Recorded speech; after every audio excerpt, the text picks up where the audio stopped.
ওয়াল্লাহ, আমি মসজিদের জন্য 1000 টাকা দান করলাম, পাতা হয়ে গেল কেন ভাই? 1000 টাকা আমার 3টা পাতা হয়ে গেল ভাই। আমি কে সেটা তোর সিনার দরকার নাই, তুই এগুলা কি করতেছিস?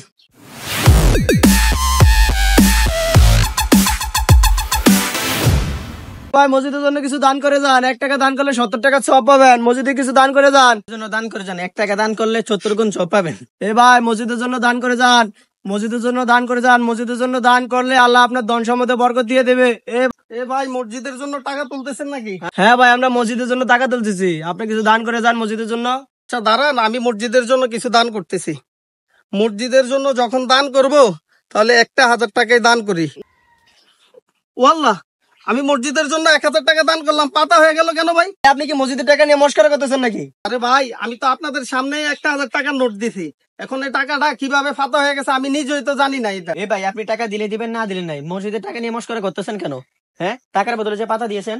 আরে ভাই, মসজিদের টাকা নিয়ে আমি মস্কারি করবো কেন? এটা কি মানায়? সামনে তো টাকাটা দিলাম, টাকাটা কিভাবে ফাতা হয়ে গেছে এটা তো আপনারাই দেখছেন। ভাই আমি তো আপনাদের সামনে টাকাটা দিলাম, টাকাটা কিভাবে পাতা হয়ে গেল এটা তো আপনারাই দেখছেন। এখন আমি কি বলবো বলেন? এ ভাই, আপনি টাকার বদলে পাতা দিয়ে ফাজলামি করতেছেন নাকি? এই মসজিদের টাকা দিতে পারলে দিবেন, না দিতে পারলে নাই। টাকার বদলে পাতা দিয়ে ফাজলামি করেন। এ ভাই, আপনি টাকাই দেওয়া লাগবে না, এই চলো। এ ভাই দাঁড়ান দাঁড়ান ভাই, এ ভাই দাঁড়ান।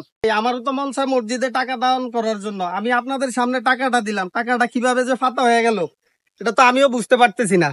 এখন আমি আপনাদের সামনে আমি আবারও দান করতেছি। আমার হাতে 3000 টাকা আছে, আমি আপনাদের সামনে 1000 টাকা দিতেছি ভাই। কি হলো এটা? টাকা দিলেন, টাকা পাতা হয়ে গেল কেন? আল্লাহ, আমি আপনাদের সামনে তো 2000 টাকা দিলাম, 2000 টাকা কিভাবে 2টা পাতা হয়ে গেল ভাই? আমিও তো বুঝতে পারতেছি না এটা। হায় আল্লাহ, এখন আমি কি করব? হায় হায়, আমিও তো বুঝতে পারতেছি না ভাই, টাকা দিলেন, টাকা কিভাবে পাতা হয়ে গেল? আরে ভাই, আমিও বুঝতেছি না কিভাবে যে ফাতা হয়ে গেল। দাঁড়ান, আচ্ছা দাঁড়ান, আমার কাছে কিছু টাকা আছে, 1003 টাকা আছে, আমি আপনাদের সামনে দান করতেছি। এ ধরেন, এ দেখেন। হ্যাঁ, কি হলো ভাই? এটা 3000 টাকা আমার 3টা ফাতা হয়ে গেল ভাই, বুঝতেছি না তো ভাই কি হলো এটা। ভাই আমার সাথে কেন এমন হইতেছে ভাই? আচ্ছা ভাই, আমি তো বুঝতে পারতেছি না আমার কি হয়ে গেল ভাই। সবারই তো টাকা টাকা রয়ে গেছে, আমার 3000 টাকা কেন ফাতা হয়ে গেল ভাই? আমি তো বুঝতেছি না ভাই, আমার সাথে কেন এমন হইতেছে ভাই। ভাই আপনি থাকেন, আপনি টাকা দেওয়া লাগবে না, আমাদের খুব ভয় করতেছে। এ চল আমরা যাই গিয়া। হ্যাঁ হ্যাঁ ভাই, এটা কি বলতেছেন ভাই?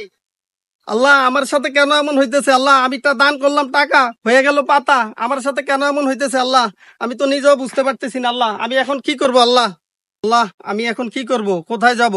কি করব? আল্লাহ, আমার তো কিছুই মাথার ধরতেছে না। আল্লাহ, এখন আমি কি করব?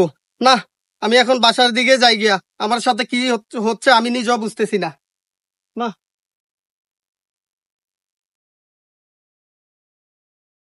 এই দাঁড়া, কি হয়েছে? কই যাস তুই? আমি তো যাচ্ছি বাসার দিকে। কেন, কি হয়েছে? কে আপনি? আমি কে সেটা তোর সিনার দরকার নাই, তুই এগুলা কি করতেছিস?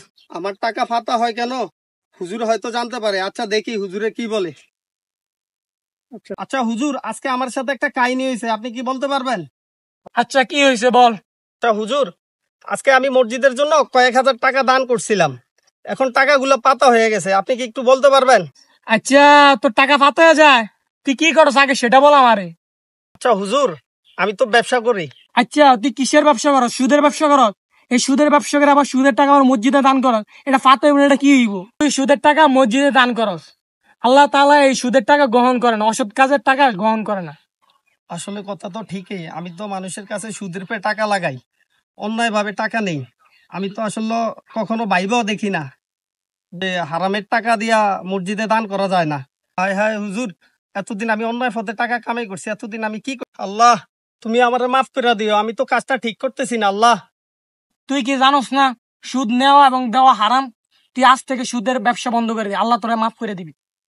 আল্লাহ, আজকে থেকে আমি আর সুদের ব্যবসা করবো না। আল্লাহ, সুদ দেওয়া না হারাম, এটা আমি এতটা যে ভয়ানক গুনাহ আল্লাহ আমি কখনো জানতাম না। আল্লাহ, তুমি আমারে ক্ষমা করিয়া দিও। আল্লাহ, আচ্ছা ঠিক আছে, তুই এখন বাড়িতে যা, আর এইসব ব্যবসা আর করবি না, ঠিক আছে? ঠিক আছে হুজুর, আসি। আসসালামু আলাইকুম। আল্লাহ, হুজুরে কই গেল? আল্লাহ, তুমি আমারে সুদের থেকে হেফাজত করি। আল্লাহ, তুমি আমারে ক্ষমা করিয়ে দিও। মাজিদে এসেছে সুদ দেওয়া এবং নেওয়া হারাম।